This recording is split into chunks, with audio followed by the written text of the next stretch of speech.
سرزمین کربلا پر دشمنان دین کی طرف سے اولاد ختم المرسلین پر ظلم و ستم کے پہاڑ ٹوٹ پڑے۔ کوفہ و شام کے بدنہاد مسلمانوں نے چمنستان فاطمہ زہرا کو برباد کر دیا۔ بوستان دین نبوی مرجھا گیا اور آگے کتاب ناطق پارہ پارہ ہو گئے اور اکثر اشجار چمن علی و زہرا کو قطع کر دیا گیا۔ بے رحم کوفیوں نے دین نبوی اور گلستان مرتضوی کو ہی تباہ و برباد نہیں کیا بلکہ اشجار دینیہ اور شگوفہ ہائے ایمان کو بھی قطع کر دیا۔ صغیر و کبیر، سالار و سردار، غلام و خدمت گزار سبھی شہید ہو چکے۔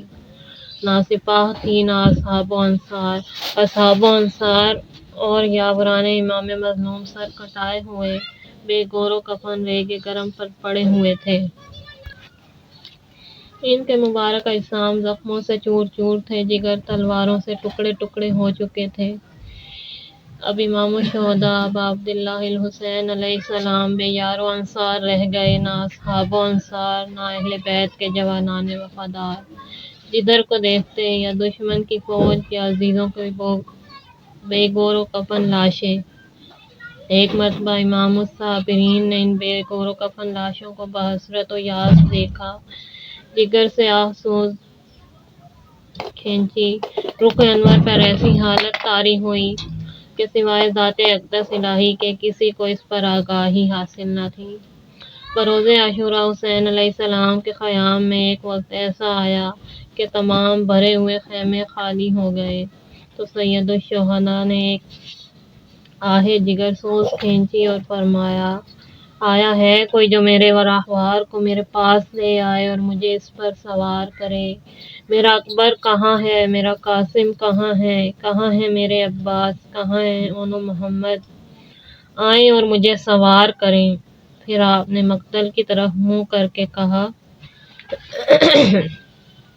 اے حبیب ابن مظاہر اور اے زہیر بن کین، اے مسلم بن اوسجہ، اے پاک دل بہادروں اور اے معرکہ کارزار کے شاہ سواروں، کیا وجہ ہے کہ میں تمہیں بلاتا ہوں مگر تم سنتے نہیں، تمہیں پکارتا ہوں مگر تم جواب نہیں دیتے، تم آرام کی نیند سو رہے ہو، امید ہے بیدار ہو جاؤ گے۔ یہ دیکھو کہ آل رسول کی پردہ دار ہیں، اب تمہارے بعد ان کا کوئی ناصر و مددگار نہیں رہا۔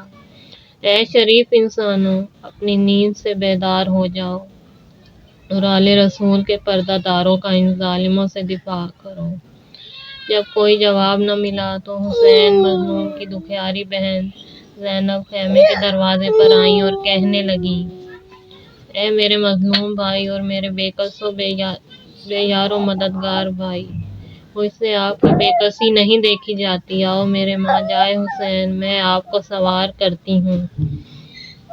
جناب زینب کی اس درد بھری گفتگو کو سن کر تمام اہل حرم میں ایک کوہرام برپا ہو گیا اور ہائے حسین، ہائے مظلوم، ہائے غربت، اب کوئی نہیں رہا۔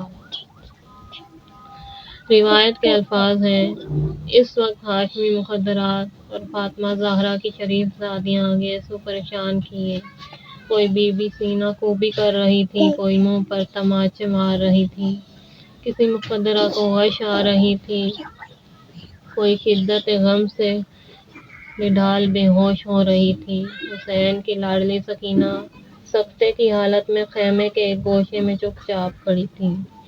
بیبیاں کبھی مولا علی کو پکارتیں تو کبھی فاطمہ زہرا کو صدائیں دیتیں کہ آئیے اور ہماری غربت کا مشاہدہ کیجیے۔ امام مظلوم نے تمام مخدرات عصمت کو صبر کی تلقین کی اور راضی بہ رضا رہنے کی ہدایت کی اور میدان کارزار کی طرف آئے اور فرمایا، حل من ناصر ینصرنا، ہے کوئی جو اس عالم غربت میں ہماری مدد کرے؟ ہے کوئی جو اس جنگل بیابان میں حرم رسول خدا کی حفاظت کرے؟ ہے کوئی خدا پرست جو ہمارے حال پر ترس کھائے؟ ہے کوئی امداد کرنے والا ہماری امداد کرے اور اس کا اجر خدا سے مانگے؟ علامہ مجلسی فرماتے ہیں کہ امام مظلوم کی اس صدائے استغاثہ کو مخدرات عصمت نے خیام میں سنا، جس سے ایک مرتبہ پھر ان کا غم تازہ ہو گیا اور خیام میں کوہرام برپا ہو گیا۔ امام عالی مقام ایک مرتبہ پھر خیمہ گاہ تشریف لے آئے۔ مخدرات عصمت نے آپ کے گرد حلقہ بنایا۔ واہ حسینہ کی آوازیں پھر بلند ہونے لگیں۔ امام نے سب کو صبر کی تلقین کی، فرمایا، خاندان رسالت کی پردہ دار بیویوں، میری جدائی کو صبر کے ساتھ برداشت کر لینا، آخر اسی راستے پر ہر ایک نے جانا ہے۔ میرے نانا، میرے بابا، میری ماں، بھائی حسن، سب اسی راہ پر چل کر ابدی سعادت حاصل کر چکے ہیں۔ امام علیہ السلام نے پھر اپنی بہن ام کلثوم کی طرف رخ کر کے فرمایا، بہن، میں تمہیں اپنے معصوم بچے اصغر کے بارے میں وصیت کرتا ہوں۔ میرا یہ بیٹا شیر خوار ہے اور ابھی اس کی عمر 6 مہینے ہے۔ ام کلثوم نے عرض کیا، بھائی حسین، 3 دن ہو گئے ہیں، اس بچے نے نہ تو ماں کا دودھ پیا ہے، نہ ہی اسے پانی ملا ہے۔ امام دروازے کی طرف بڑھے اور زینب عالیہ سے فرمایا کہ میرا یہ معصوم بچہ مجھے دے دیجیے تاکہ میں اس سے بھی آخری وداع کر لوں۔ جناب زینب بچے کو لے آئیں اور بچے کی کیفیت یہ تھی کہ شدت پیاس کی وجہ سے رو رہا تھا اور تشنگی سے اس کے لب خشک ہو چکے تھے۔ امام نے معصوم بچے کو ہاتھ پر لیا تاکہ اسے پانی پلا لائیں اور اسے بوسہ دیا۔ ابھی آپ بوسہ دے ہی رہے تھے کہ اتنے میں حرملہ ملعون نے تیر چلا دیا جو معصوم کے گلے پر لگا اور اس سے پار ہو گیا اور اصغر اپنے مظلوم باپ کے ہاتھوں پر ہی شہید ہو گیا۔ امام علیہ السلام نے پھر جناب زینب کو آواز دی۔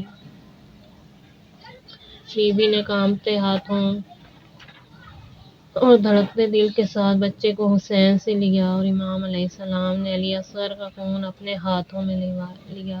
روایت کے الفاظ ہیں، جب آپ کے دونوں ہاتھ خون سے بھر گئے اور وہ خون آپ نے آسمان کی طرف پھینکا اور فرمایا، اس بات کا یقین میرے مصائب کو آسان کر دیتا ہے کہ خدا کی نظر کبریائی ان پر ہے اور وہ سب کچھ دیکھ رہا ہے۔ امام باقر علیہ السلام فرماتے ہیں، علی اصغر کا وہ خون جو امام الشہداء نے آسمان کی طرف پھینکا تھا، اس کا ایک قطرہ زمین پر نہیں گرا۔ ہو سکتا ہے وہ خون ملائکہ نے اپنے ہاتھوں میں لے لیا ہو یا پھر اسے حضرت رسالت مآب صلی اللہ علیہ وآلہ وسلم یا آپ کی ستم رسیدہ بیٹی جناب فاطمہ زہرا نے یا دونوں نے لے لیا ہو اور رسول خدا نے اپنی مقدس ریش پر خضاب کر لیا ہو اور سیدہ عالم نے اس سے اپنے بالوں کو خضاب کیا ہو۔ کتاب تذکرۃ الخواص میں ہے، اس وقت آسمان سے ایک آواز سنائی دی، اے حسین، یہ بچہ ہمیں دے دیں کیونکہ بہشت میں اس کو دودھ پلانے والی موجود ہے۔ ایک اور روایت کے مطابق جسے علامہ مجلسی اور کئی دوسرے مورخین نے ذکر کیا ہے، وہ یہ کہ جب سید الشہداء علیہ السلام نے آواز استغاثہ بلند کی اور اسے خیام میں مخدرات عصمت نے سنا تو خیام میں کوہرام برپا ہو گیا۔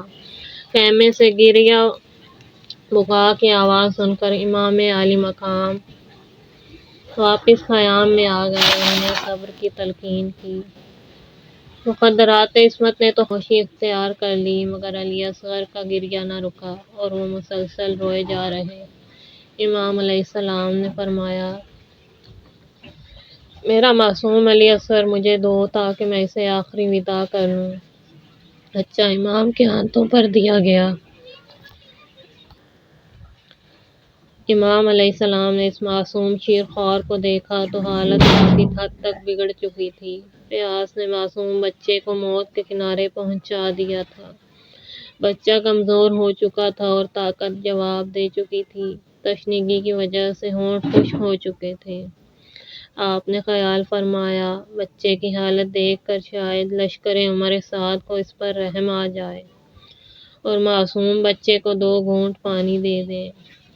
چنانچہ آپ گھوڑے پر سوار ہوئے اور بچے کو اپنے ہاتھوں پر لیا اور لشکر کی صفوں تک پہنچ گئے۔ آپ نے اپنے ہاتھوں کو بلند کیا، لشکر والوں کو خدا کا واسطہ دے کر ان سے پوچھا، مجھے بتاؤ کیا تمہاری نظروں میں گناہگار میں ہوں یا یہ معصوم شیر خوار؟ اگر معاذ اللہ میں تمہاری نظروں میں گناہگار ہوں تو ذرا آنکھیں کھول کر دیکھو کہ معصوم شیر خوار تو یقیناً بے گناہ ہے۔ یہ پیاسا ہے، اس کے ہونٹ خشک ہو گئے ہیں، اسے تھوڑا سا پانی پلا دو اور پانی پلانے میں دیر نہ کرو کہ پیاس کی وجہ سے یہ جام بلب ہے۔ ساتھ ہی یہ بھی فرمایا، لوگو مجھے پہچانو میں کون ہوں اور کس کے لیے سوال کر رہا ہوں۔ کیا میرے نانا محمد مصطفیٰ نہیں؟ کیا قرآن مجید میرے نانا پر نازل نہیں ہوا؟ کیا یہ آبائے رسول نہیں ہے جو میرے دوش پر ہے؟ کیا یہ رسول کا امامہ نہیں ہے جو میرے سر پر ہے؟ میرا یہ شیر خوار بچہ 3 دن سے پیاسا ہے، نہ اس نے ماں کا دودھ پیا ہے نہ ہی اسے پانی ملا ہے، اسے تھوڑا سا پانی پلا دو۔ امام عالی مقام کی چند الفاظ پر مشتمل گفتگو اس حد تک مؤثر ثابت ہوئی کہ فوج یزید میں انقلاب برپا ہو گیا۔ فوجی منہ پھیر پھیر کر رونے لگے۔ لشکر کے بعض سرداروں نے تو ابن سعد کو لعنت ملامت شروع کر دی۔ کیا ہو جائے گا اگر اس معصوم بچے کو ایک گھونٹ پانی کا دے دیا جائے؟ اس سے فرات کا پانی کم تو نہیں ہوگا؟ بچہ پیاس سے تڑپ رہا ہے۔ عمر سعد نے جب دیکھا کہ لشکر میں انقلاب برپا ہو رہا ہے تو اس نے حرملہ کو حکم دیا، اقطع کلام الحسین، حسین کے کلام کو قطع کر دے۔ عمر کا حکم سنتے ہی ملعون نے ایک 3 شعبہ تیر اپنی کمان میں جوڑا اور 6 ماہ کے معصوم کو نشانہ بنایا۔ یہ ایسا ظالم تیر تھا کہ علی اصغر کے کان پر لگا اور دوسرے کان سے پار ہو گیا۔ امام الصابرین نے معصوم کے بے گناہ لاشے کو سینے سے لگا لیا۔ بعض اور روایات کے مطابق تیر بچے کے دوسرے کان سے نکل کر امام حسین علیہ السلام کے بازو میں پیوست ہو گیا۔ امام اس معصوم شیر خوار کے ننھے لاشے کو لیے ہوئے خیمے کی طرف واپس آئے۔ بچے کا خون ہتھیلی پر لے کر آسمان کی طرف پھینکا، جس کا ایک قطرہ بھی زمین پر نہیں آیا، اور معصوم کے قاتلوں پر لعنت بھیجی اور بارگاہ رب العزت میں عرض کی، بار الہ گواہ رہنا ان لوگوں پر کہ انہوں نے اس بات کی قسم کھا رکھی ہے کہ تیرے نبی کی اولاد سے کسی کمسن شیر خوار کو بھی نہیں چھوڑیں گے۔ پھر امام نے اپنا ہاتھ اصغر کے گلے کے نیچے رکھا اور اس کا خون ہاتھ میں لے کر اپنے مالک سے راز و نیاز میں مشغول ہو گئے۔ معبود، تو دیکھ رہا ہے کہ دنیا میں ہم پر کیا بیت رہی ہے۔ اے خدا، ہمارے اور اس قوم کے مابین تو ہی فیصلہ فرما کہ جنہوں نے اپنے ہاں آنے کی دعوت دی اور نصرت کا وعدہ کیا، مگر خود ہم ہی کو قتل کر رہے ہیں۔ امام عالی مقام نجات میں مصروف تھے کہ مناجات کے لیے ہلتے لبوں کو حسین بن نمیر ملعون نے تیر کا نشانہ بنایا اور اس نے دونوں ہونٹوں کو زخمی کر دیا اور لبوں سے خون جاری ہو گیا۔ امام نے بارگاہ رب العزت میں عرض کی، میرے اللہ، جو مجھ سے سلوک ہو رہا ہے میں تیری بارگاہ میں اس کی شکایت کرتا ہوں۔ پھر آپ نے معصوم شہزادے کو سینے سے لگایا اور اسے خیام واپس لے آئے اور خیمے کے اندر قدم رکھتے ہیں اس خیال سے پریشان ہو گئے کہ کہیں شیر خوار کی ماں نہ مر جائے، اپنی پیاسی زبان اور زخمی ہونٹوں سے یہ الفاظ بیان کرنا شروع کر دیے، ہم اللہ ہی کے ہیں اور اللہ کی طرف پلٹیں گے، اللہ کی قضاء پر راضی ہیں اور اسی کے آگے سر تسلیم خم ہے۔ یہ کہہ کر خیمے سے باہر آ گئے کہ معصوم بچے کی ماں کو نہ دکھاؤں، باہر ہی رکھ دوں، لیکن ساتھ ہی خیال آیا آخر ماں ہے، اسے بھی آخری بار بچے کا منہ دکھا دینا چاہیے۔ اسی طرح 6 مرتبہ کبھی خیمے کی طرف جاتے ہیں اور واپس آتے ہیں، آخر کار 7ویں مرتبہ انا للہ پڑھ کر علی اصغر کی ماں کے خیمے کے اندر آ گئے۔ معصوم سکینہ نے بابا اور بھائی کا استقبال کیا، دیکھا معصوم شیر خوار اپنے بابا کے سینے سے لپٹا ہے۔ بی بی نے عرض کی، بابا جان، معلوم ہوتا ہے آپ میرے بھائی کو پانی پلا لائے ہیں۔ امام نے کوئی جواب نہیں دیا اور کہا، اصغر کی ماں کہاں ہے؟ علی اصغر کی والدہ آئیں۔ امام نے شیرخوار کا لاشا اس کی ماں کے ہاتھوں پر رکھا۔ ماں نے صبر کا اظہار کیا اور 6 ماہ اصغر کے خون آلود لاشے کو دیکھ کر سورہ بقرہ کی آیت 233 کی تلاوت کی کہ ترجمہ یہ ہے: مائیں اپنے بچوں کو پورے 2 سال دودھ پلائیں، لیکن میرے نور نظر تم نے تو صرف 6 مہینے دودھ پیا تھا، ابھی تمہارے دودھ پلانے کی کافی مدت رہتی ہے۔ جب معصوم شیرخوار کی گردن کو دیکھا تو صرف یہی کہا: کیا تیرے جیسے معصوم بچوں کو بھی بڑے بڑے جانوروں کی طرح ذبح کیا جاتا ہے؟ شیخ تبریزی فرماتے ہیں، جب علی اصغر دشمن کے تیر کا نشانہ بن چکے تو امام مظلوم اپنے راہوار سے اترے اور تلوار کے نیام کے ساتھ ننھی سی قبر کھودی اور بچے کو اس میں دفن کر دیا اور اپنے خون سے اسے تر کیا اور کھڑے ہو گئے۔ ننھی سی قبر کھود کے، اصغر کو گاڑ کے، شبیر اٹھ کھڑے ہوئے دامن کو جھاڑ کے، پھر اپنے خالق حقیقی اور بے نیاز بادشاہ کے حضور ان الفاظ کے ساتھ مناجات کی: پروردگارا، تو خود ہی ان ظالموں سے ہمارا انتقام لے۔ بعض روایات کی بنا پر امام علیہ السلام نے معصوم علی اصغر کو دفن کرنے کے بعد اس پر نماز پڑھی۔ امام حسین نے علی اصغر کو دفن کرنے کے بعد نماز پڑھی۔ اس وقت امام کی طاقت جواب دے گئی تھی۔ بعض ارباب مقاتل نے لکھا کہ جب شہیدوں کے سروں کو شمار کیا گیا تو معصوم علی اصغر کا سر نظر نہیں آیا، تو ظالموں نے علی اصغر کو تلاش کرنے کے لیے جگہ جگہ زمین پر نیزے مارنے شروع کر دیے، کہیں سے تو مل جائے گا۔ بالآخر ایک ملعون نے علی اصغر کے دفن والی جگہ پر زور سے نیزہ مارا تو علی اصغر کے لاشے پر جا لگا اور نیزے کی نوک کے ساتھ اوپر اٹھا لیا اور 3 دن کے پیاسے معصوم شیرخوار کے لاشے سے سر کو جدا کر لیا گیا۔